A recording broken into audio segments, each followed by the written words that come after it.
토머스 모튼과 함께하는 묵상. 당신의 깊은 열망을 실현하기. 깨끗한 마음. 덧없는 세상살이에서 나그네처럼 사는 동안 주님의 율례가 나의 노래입니다. 주님, 내가 밤에도 주님의 이름을 기억하고 주님의 법을 지킵니다. 관상가들은 마음이 깨끗해지기를 원합니다. 마음이 깨끗할 때 이기적인 마음의 한계를 넘어 하나님과 이웃을 사랑합니다. 머트는 무조건 철저히 하나님께 겸손히 내맡길 때 우리 자신과 우리 상황을 그분이 주신 듯이 온전히 받아들일 때 마음이 깨끗해진다는 것을 체험합니다. 자기 몰두를 넘어서 더 넓은 지평으로 나아가는 것은 어려운 일입니다. 그러나 주님은 명령하십니다. 네가 완전한 사람이 되려고 하면 가서 네 소유를 팔아서 가난한 사람에게 주어라.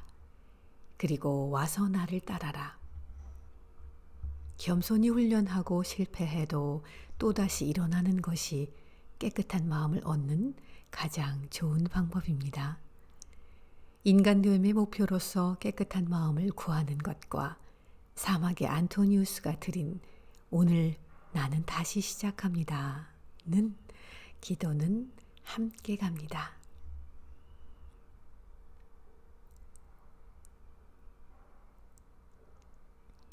수도원 신부들의 기도와 독서와 묵상과 활동은 모두 깨끗한 마음, 즉 무조건 철저히 하나님께 겸손히 맡기고 자신과 상황을 그분이 주신 듯 온전히 받아들이는 것을 목표로 합니다.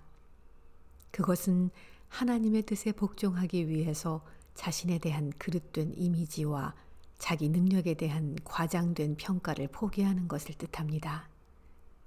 그래서 깨끗한 마음은 새로운 영적 정체성과 서로 관계가 있습니다. 깨끗한 마음은 옛사람의 혼잡스럽고 저급한 환상과 반대되는 새사람의 깨어난 의식입니다. 이때 묵상은 새로운 통찰과 더 높은 자기지식으로 나가게 합니다. 나는 어떤 존재입니까? 나는 하나님의 한 말씀입니다. 하나님께서 아무 의미 없는 말씀을 하실 수 있겠습니까? 하지만 내 삶의 의미가 하나님께서 나를 위해 마련하신 것이라고 확신할 수 있을까요? 하나님은 내 삶의 의미를 사건이나 관습과 제도, 다른 이들과의 접촉을 통해 외부로부터 주시는 걸까요? 아니면 그분의 진리를 반영하고 나를 그분의 말씀이 되게 하는 그 의미를 내부로부터 하나님과 함께 창조하도록 부름을 받았을까요? 나의 진정한 정체성은 자유를 찾으라는 하나님의 부르심과 나의 응답 속에 숨어 있습니다. 이것은 온전한 책임과 진정성을 갖고 사랑하기 위해선 나의 자유를 이용해야 한다는 것을 말합니다. 외부에서 강제적으로 부과된 형식을 받아들이거나 사회에 인정된 양식에 따라 삶을 빚어가는 것이 아니라 확고한 하나님의 뜻을 품는 것을 말합니다. 묵상 중에 나는 내 삶의 가장 깊은 토대로 뚫고 들어가 나를 위한 하나님의 뜻과 자비, 그리고 하나님을 향한 절대적 의존을 구합니다.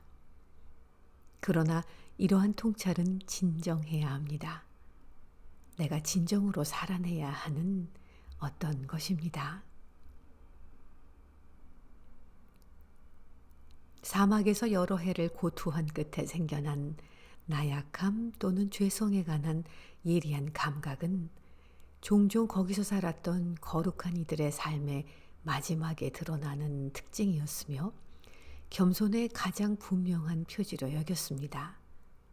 이것은 아직 시작하지 않았습니다는 말로 종종 표현되었습니다.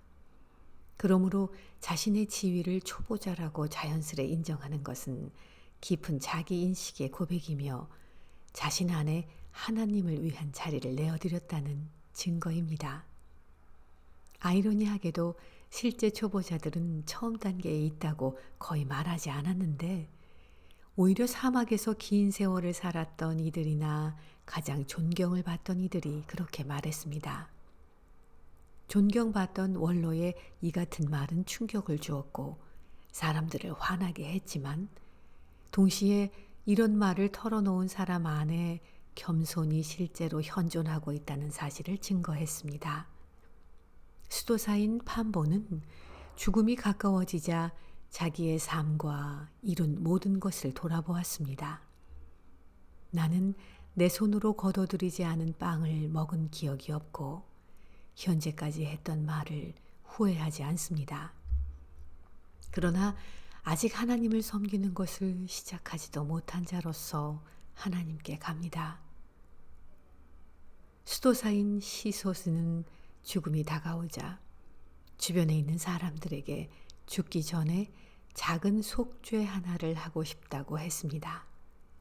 그의 제자들은 그가 더 이상 어떤 속죄도 할 필요가 없다고 항변했습니다.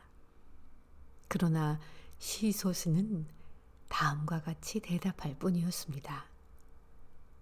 진정으로 나는 아직 시작을 했다고 생각하지 않습니다.